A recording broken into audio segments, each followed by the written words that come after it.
Class 12 এর তৃতীয় সেমিস্টারের ভূগোল সিলেবাসটা একবার দেখে নেবে। আর যে কয়েকটা বই বেরিয়েছে সে কয়েকটা বই রিভিউ আমি শেষে দিয়ে দেবো, তোমরা একবার দেখে নেবে। মোটামুটি 4টে বই আমি এখনো অবধি দেখেছি। সেই 4টি বইয়ের নাম আমি একবার করছি: আধুনিক ভূগোল সমরেন্দ্র মোদক, ভূগোল পারুল প্রকাশনী, ভূগোলিকা বাণী সংসদ, আর উচ্চ মাধ্যমিক ভূগোল পরিচয়। এর মধ্যে মোদক বইটা আমার মতে বলে সব থেকে ভালোই হবে, কেননা মোদক বইটা ভালো কোশ্চেনও আছে এবং প্রচুর যেগুলো ইম্পর্টেন্ট কোশ্চেন সেগুলো রঙিন কালিতে রাখা আছে। তো তোমরা একবার সিলেবাসটা দেখে নাও। তার আগে বলে রাখি, যারা এই চ্যানেলে প্রথম অবশ্যই চ্যানেলটাকে সাবস্ক্রাইব করে দেবে এরকম ভিডিও পাওয়ার জন্য। তো চলো বেশি না বকে তোমাদের সিলেবাসটা একবার বলে দেওয়া যাক, তোমরা একবার দেখে নাও। পার্ট 1, পার্ট 2, পার্ট 3 থাকছে। বা পার্ট 1-এ থাকছে প্রাকৃতিক ভূগোলের মৌলিক বিষয়সমূহ, এখান থেকে থাকছে 15 নম্বর, তোমরা দেখে নাও। উপ একক ভূ সংস্থান, এখানে কি কি থাকছে: অ্যালফ্রেড ও হেগানের মহিসঞ্চরণ, মহাদেশগুলি সঞ্চালনের ধারণা, মহিসঞ্চরণ তত্ত্বের গুরুত্ব ও সমালোচনা। 2-এ হচ্ছে ভূমিরূপ গঠনকারী প্রক্রিয়া, এখানে থাকছে 3টি বিষয়: পুঞ্জ সঞ্চালন, পুঞ্জ সঞ্চালনের বৈশিষ্ট্য এবং শ্রেণীবিভাগ, হিমবাহ, হিমবাহের কার্য, হিমবাহের ক্ষয় ও সঞ্চয় কার্যের ফলে গঠিত ভূমিরূপ।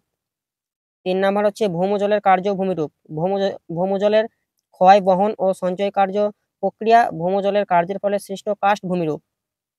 বা 3-এ হচ্ছে তোমাদের জলবায়ু, জলবায়ুতে থাকছে বায়ুমণ্ডলে জলের উৎপত্তি, ঘনীভবন ও তার প্রকারভেদ, অধঃক্ষেপণ। বায়ুমণ্ডল, মহাসাগর সম্বন্ধীয় ধারণা, মহাসাগরের তলদেশে বিভিন্ন ভূপ্রকৃতি, সমুদ্র জলের উষ্ণতা, লবণতা এবং ঘনত্বের নিয়ন্ত্রক ও বন্টন, সামুদ্রিক সম্পদের গুরুত্ব ও অবক্ষেপ। জীবমণ্ডল, বাস্তুতন্ত্রের ধারণা, প্রকৃতি ও প্রকারভেদ, পুষ্টি স্তরের ধারণা, বৈশিষ্ট্য পর্যায়, খাদ্য শৃঙ্খলের ধারণা, বৈশিষ্ট্য শ্রেণীবিভাগ, খাদ্যজাল।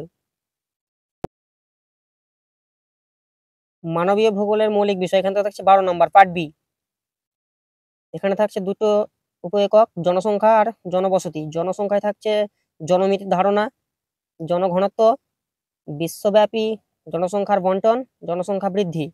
জনবসতি, জনবসতির ধারণা ও শ্রেণীবিভাগ, জনবসতির ধরন ও বিন্যাস। গ্রামীণ জনবসতির নিয়ন্ত্রক সমূহ, কর্মধারণার ভিত্তিতে পৌর বসতি শ্রেণীবিভাগ, গ্রামীণ ও পৌর বসতির সমস্যা সমূহ। পার্ট সি, ভারতের ভূগোল, এখান থেকে থাকছে 8 নম্বর। ভারতের জনসংখ্যা, জলসম্পদ, খনিজ ও শক্তি সম্পদ, কৃষিকাজ, পরিবহন ও যোগাযোগ ব্যবস্থা, বাণিজ্য ও অর্থনীতি। এবার তোমরা বইয়ের রিভিউটা একবার দেখে নেবে। এই বইগুলোর জন্যই আমি তোমাদের বলছিলাম। প্রথমে থাকছে তোমাদের আধুনিক ভূগোল সমরেন্দ্র মোদক, বেস্ট বই এটা। আরেকটা থাকছে উচ্চ মাধ্যমিক ভূগোল পরিচয়, এবং একটা হচ্ছে দ্বাদশ ভূগোল পারুল প্রকাশনী, একটা হচ্ছে সংসদ ভূগোলিকা বাণী সংসদ। তো এই বইগুলো আমি এখন দেখেছি, মানে এই বইগুলোই আমি এখন দেখেছি। তার মধ্যে আমার সব থেকে পছন্দ হয়েছে দ্বাদশ আধুনিক ভূগোল সমরেন্দ্র মোদক, এই বইটা আমার সব থেকে পছন্দ হয়েছে। তো এই বইটা তোমরা কিনবে না, তোমরা তোমাদের যেটা পছন্দ হবে তোমরা সেই বইটাই কিনবে।